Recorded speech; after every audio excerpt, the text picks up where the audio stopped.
নমস্কার। এই মুহূর্তে আমাদের রাজ্যের সার্বিক যা অবস্থা, বিশেষ করে স্পেশাল যে ইন্টেন্সিভ একটা রিভিশন চলছে ভোটার লিস্টের, ইলেকট্রাল রোলের, এটাকে কেন্দ্র করে বিভিন্ন ধরনের একটা টানাপোড়েন আছে। তাই এই টানাপোড়েনের মধ্যমণি যদি বলতে পারেন খেটে খাওয়া মানুষ, মেহনতি মানুষ, যারা অনেকটা পরিমাণেই তাদের পক্ষে সম্ভব হয় না ডকুমেন্টেশন, কাগজপত্র ইত্যাদি রাখা। আজ এখানে কাল ওখানে তাদের কর্মজীবন সেইভাবে দৌড়ে বেড়াতে হয়। এক্ষেত্রে সেন্টার অফ ইন্ডিয়ান ট্রেড ইউনিয়ন্সের পক্ষ থেকে আমাদের যে বিভিন্ন জেলায় যে সংগঠনগুলো আছে জীবিকা ভিত্তিক, ক্ষেত্র ভিত্তিক, তারা পাড়ায় পাড়ায়, এলাকায় এলাকায় ক্যাম্প করে অনেকটা পরিমাণে মানুষের পাশে দাঁড়িয়েছে। কিন্তু যা দেখা যাচ্ছে, হঠাৎ করে একটা ওয়াকফ সম্পত্তি সেন্ট্রাল পোর্টালে তোলা, এই সম্পর্কে আবার একটা ধাক্কা এলো খুবই অল্প সময়ের ভিতরে, এবং সেই সাথে আর একটাও এসছে যেটা সম্পর্কে আমরা খুবই গভীরভাবে চিন্তা ভাবনা করছি। সেটা হচ্ছে গিয়ে লেবার কোড। সবটা মিলিয়ে আমরা শ্রমিক সংগঠনের তরফ থেকে এটাকে যেভাবে দেখি তা হলো, একটা ফ্যাসিস্টিক গভর্নমেন্ট আছে তো দিল্লিতে, ফলে যে পদক্ষেপ সে প্রশাসনিক বা আইনি যেটাই গ্রহণ করুক না কেন, তার ভিতরে খেটে খাওয়া মানুষ, শ্রমজীবী মানুষকে ভয় দেখানোটা একটা অন্যতম ভিত্তি থাকে। শ্রমকোডের ভিতরে আসলে আছেটা কি, সেটা বলার অবকাশ রাখে না। ইতিমধ্যে বিভিন্ন বিশেষজ্ঞ যারা শিল্প ক্ষেত্রের, শিল্প সম্পর্কের ক্ষেত্রের, শ্রমিক বিষয়ক, শ্রমিক আন্দোলন বিষয়ক যারা আছেন, তাদের লেখা, ইন্টারভিউ ইত্যাদি অনেক কিছু বেরোচ্ছে। কিন্তু একটা কথা আমরা যেটা বুঝি শ্রমিক সংগঠন, সেটা হচ্ছে ম্যান অ্যান্ড মেশিন, কাঁচা মাল এবং হচ্ছে মানুষের যে শ্রম দক্ষতা, শ্রম ক্ষমতা, এটার কি ভাষায় আপনি লিখবেন, কিভাবে কোন আইনে কোন কোডে আপনি ব্যাখ্যা করবেন। ফলে কাজ 8 ঘন্টা করতে হবে, মানে সমস্ত ধরনের কাজ, সব ধরনের উৎপাদন, সব ধরনের পরিষেবা ক্ষেত্রে যেমন 8 ঘন্টা হতো না, তেমনি 8 ঘন্টা লেখা থাকলেও সর্বত্র 8 ঘন্টার বাইরে 9 ঘন্টাও কাজ হতো। এটা কাজের ধরনের উপরে নির্ভর করে। আমি কখনোই মেশিনের মুখে কাঁচা মাল ফেলে দিয়ে যদি কোনো বিভ্রাটের কারণে 8 ঘন্টা পেরিয়ে গেল আমি মেশিন ছেড়ে বেরিয়ে আসতে পারি না, এটা একটা শ্রমিক কখনোই পারে না। ফলে তার ক্ষেত্রে যে ধরনের যা প্রভিশন ছিল, স্প্রেড ওভার এবং উইকলি শিডিউল ওয়ার্কিং আওয়ার্স, এগুলো আগেও ছিল, এখনো আছে। যেটা হয়েছে সেটা কি, সেটা হলো যে একটা লুট, টোটাল অ্যাসেট ওয়েলথ যেটা গভর্নমেন্টের, রিপাবলিক অফ ইন্ডিয়ার, সেই অ্যাসেটটাকে লুট করে তার যে কর্পোরেটাইজেশন, মানিটাইজেশন, এই জায়গায় দাঁড়িয়ে যে ক্ষুদ্রাতি ক্ষুদ্র অসংখ্য ভ্যালু চেন, তাতে করে সামগ্রিকভাবে উৎপাদন পদ্ধতি এবং পরিষেবা প্রদানের পদ্ধতি সেটা ইন্টিগ্রেট করছে, পুনর্গঠিত হচ্ছে। এই পুনর্গঠন প্রক্রিয়ার ভিতরে যারা এই নয়া উদারবাদী অর্থনীতির সামগ্রিক পরিকাঠামোর পক্ষে যে বৃহৎ সব শিল্প সংস্থা গোষ্ঠী, তাদের অন্যতম চাহিদা হচ্ছে যে এই যে হার্ডেল, বার্গেনিং এর হার্ডেল, একটা নিয়মকে মানার যে হার্ডেল, সেইটাকে সহজ করতে হবে। ফলে গত কয়েক বছর থেকে মোদি গভর্নমেন্টের একটা দর্শন দাঁড়িয়ে গেছে টু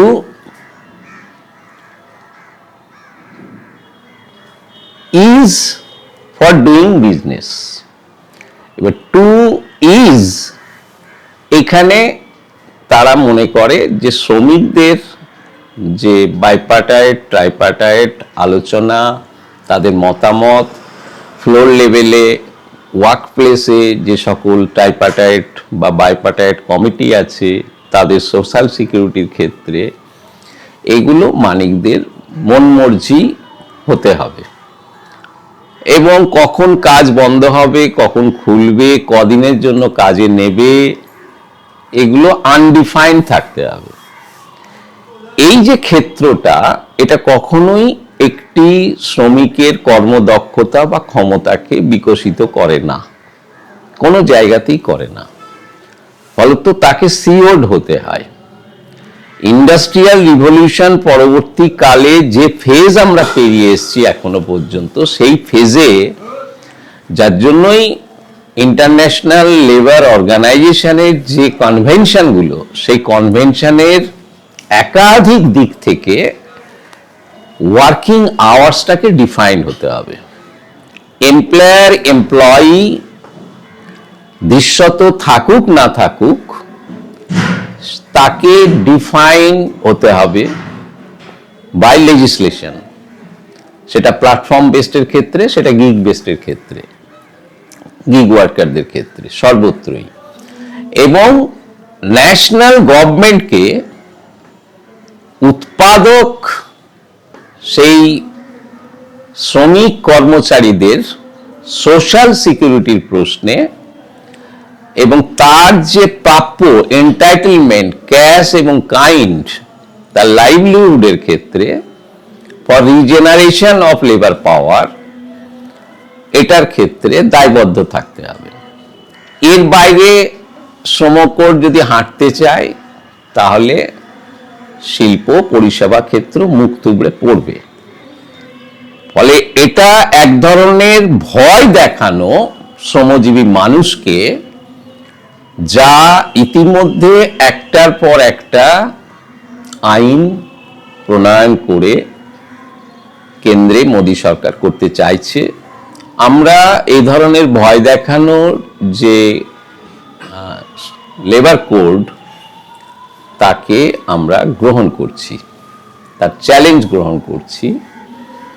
আমরা মনে করি স্বাভাবিক গতিতেই কর্মস্থলে এটা প্রতিরোধ হয়ে যাবে।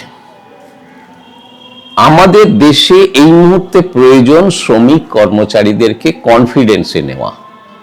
যে সকল ক্ষেত্রে গ্যাপ আছে, সেই লেজিসলেশনগুলো নেওয়া।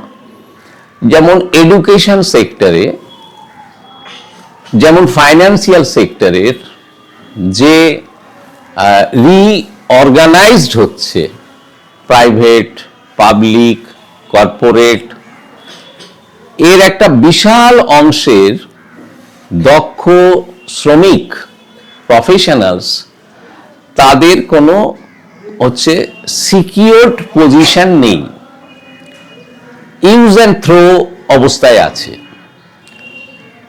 সম্প্রতি দেখা গেল টিসিএস এর ঘটনা এবং অন্যান্য যে হাই ভলিউম টার্নওভার আছে এই ধরনের আইটি সেক্টরের কোম্পানির, তাদের ক্ষেত্রে একজন শ্রমিক জানতে পারবে না সে কেন তার কাজটা থাকছে না। এটা কখনো হতে পারে? কোন শ্রম আইনের ল্যান্ডস্কেপে এটা আছে? ফলে এই জায়গাগুলোকে যদি সরকার অ্যাড্রেস না করে, যেমন স্মল মিডিয়াম এন্টারপ্রাইজ যেগুলো, যেটা আমাদের দেশের শ্রমনির্ভর একটা ক্ষেত্র এবং বর্ধিষ্ণু, এগুলোর ক্ষেত্রে সরকার সেখানকার 50, 60 বা 100 যে শ্রমিকই থাক না কেন, তার জব সিকিউরিটি, তার এন্টাইটেলমেন্ট সম্পর্কে যদি লেজিসলেশন না নিয়ে আসে, তাহলে এগুলোর প্রোডাক্টিভিটি বৃদ্ধি করার ক্ষেত্রে, ওভারঅল তার যে উৎপাদনশীলতা সেটা বৃদ্ধি করার ক্ষেত্রে globally Indian neither industry not service sector competitive হতে পারবে না। তাহলে in to make the business easy, যে জায়গাটা, এটা হোঁচট খাবে। আর যদি আমি ওয়ার্কার এমপ্লয়ি তাদেরকে যদি কনফিডেন্সে নিই, লেজিসলেশনের ভিতরে তাদের অধিকার, তাদের মর্যাদা সেটাকে রেকগনাইজ করি, তাহলে ইন্ডিয়ান ইকোনমি, তার প্রোডাকশন, তার সার্ভিস সেক্টর, এটা আরো বেশি গ্লোবালি কম্পিটিটিভ হবে। ফলে এটার ক্ষেত্রে আমাদের এই সময়কালে যে বাংলা বাঁচাও যাত্রা চলছে, সেখানে বিভিন্ন জীবিকার, কোথাও কোথাও তো দেখলাম রাজ্য সরকার যেভাবে টোটো তাদের রেজিস্ট্রেশনের জন্য খর্গহস্ত হয়েছে, এত হাজার টাকা লাগবে, এত হাজার টাকা লাগবে, এই দিনের ভিতরে করতে হবে। এখন বিভিন্ন জেলায়, বিভিন্ন ব্লকে এগুলো প্রতিরোধের মুখে পড়ে আবার 1 মাস সময় বাড়িয়েছেন এবং অনেক জায়গাতে সেটাকে আনছেন। এরা সমস্ত টোটো চালকরা তারা এই বাংলা বাঁচাও যাত্রার সাথে সম্পর্কিত হচ্ছে। পরিবেশ, উত্তরবঙ্গের যে শিল্প, উত্তরবঙ্গের সংস্কৃতি, উত্তরবঙ্গের সামাজিক যে বৈচিত্র্য, এগুলোকে রক্ষার ক্ষেত্রে যে সকল স্থানীয় যে কৃষ্টি শিল্প, এসবের ক্ষেত্রে বাংলা বাঁচাও যাত্রা সম্প্রতি একটা অনন্য ভূমিকা নিল এবং সেখানকার বিভিন্ন জনগোষ্ঠীর মানুষের ভিতরে একটা আলাদা উদ্দীপনা তৈরি করলো, যা বর্তমান শাসক দল উত্তরবঙ্গকে, তা সে কেন্দ্রের হোক বা রাজ্যের হোক, তারা যেভাবে অবহেলা বঞ্চনার ভিতরে রেখেছে এবং পিছিয়ে দিচ্ছে। সমগ্র উত্তরবঙ্গের প্রায় বলা যায় 1/4 হচ্ছে মানুষ রাজ্যের বাইরে বিভিন্ন জায়গায় কাজে বেরিয়ে চলে গেছে। এই হাহাকারটা কাটতে সাহায্য করবে। সর্বোপরি যেটা বলার, বাংলার সার্বিক পরিবেশ পরিকাঠামো এখনো পর্যন্ত ডি ইন্ডাস্ট্রিয়ালাইজেশন বা বন্ধ হওয়ার পক্ষে না।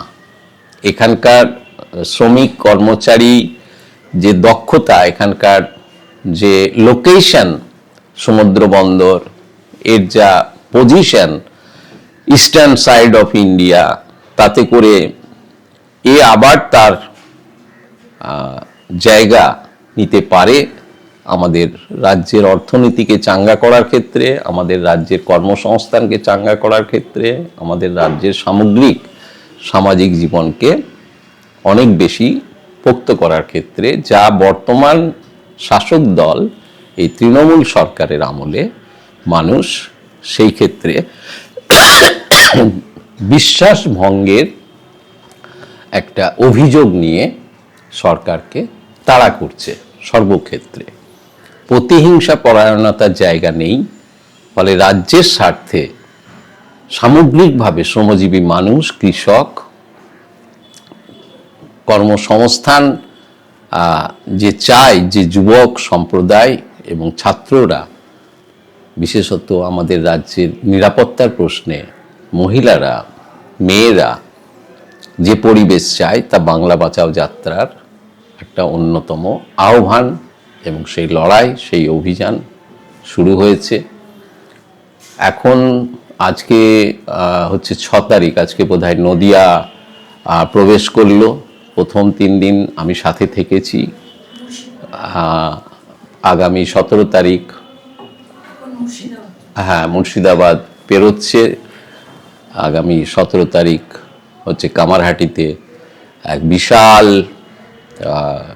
সমাবেশ, বিশাল সেই সমাবেশ থেকে আগামী দিনে বাংলা বাঁচাও যে আহ্বান, সেই আহ্বানকে সামনে রেখে আমাদের সকলকে ঝাঁপিয়ে পড়তে হবে এবং মানুষের ভিতর থেকে এই শ্রম কোডের মাধ্যমে ওয়াকফ আইনকে লাগু করার, এসআইআরের ভিতর দিয়ে যে আতঙ্ক ভয় সৃষ্টি করা, সেই ভয় মুক্ত একটা বাংলা, একটা নিশ্চিত বাংলা তৈরি করার দিকে আমাদেরকে যেতে হবে।